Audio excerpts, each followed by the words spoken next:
that there's two types of pains in life, right? The pain of discipline or the pain of self-regulation, where you actually take control of your life and it hurts, right? Like you did professional weightlifting, you did professional training.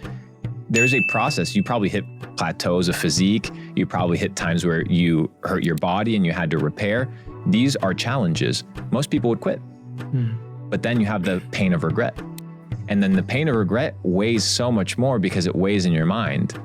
And what I've come to understand is that if you can self-regulate and you can go through the pain of exploration, go through the pain of not knowing, go through the hardships of uncertainty, which comes with entrepreneurship and comes with paving your own way, it's a lot better than the pain of regret that most people end up experiencing when they don't take control of their lives. I understand where you're coming from, but like I said, once you understand that most people don't think, you need to do the opposite of what most people do. Most people are followers.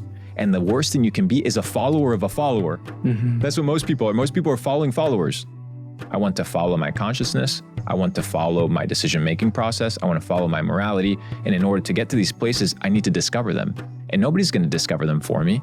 You go to a church, what, some preacher's going to tell you on a padded pew with the air conditioning who God is, what God wants from you?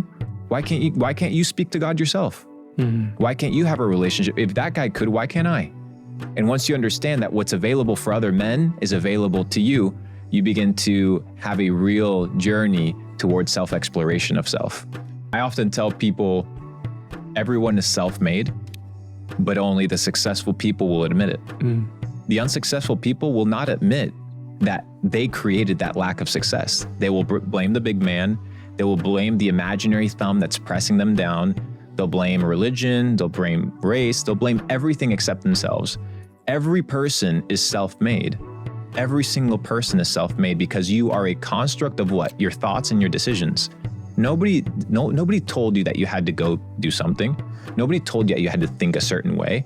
And if you did, and somebody told you that, are you a slave? Or are you a free person?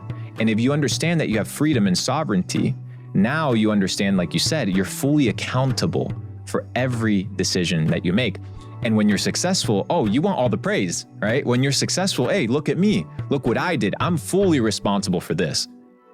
But it's the same thing with lack of success, and it's the same thing with failure.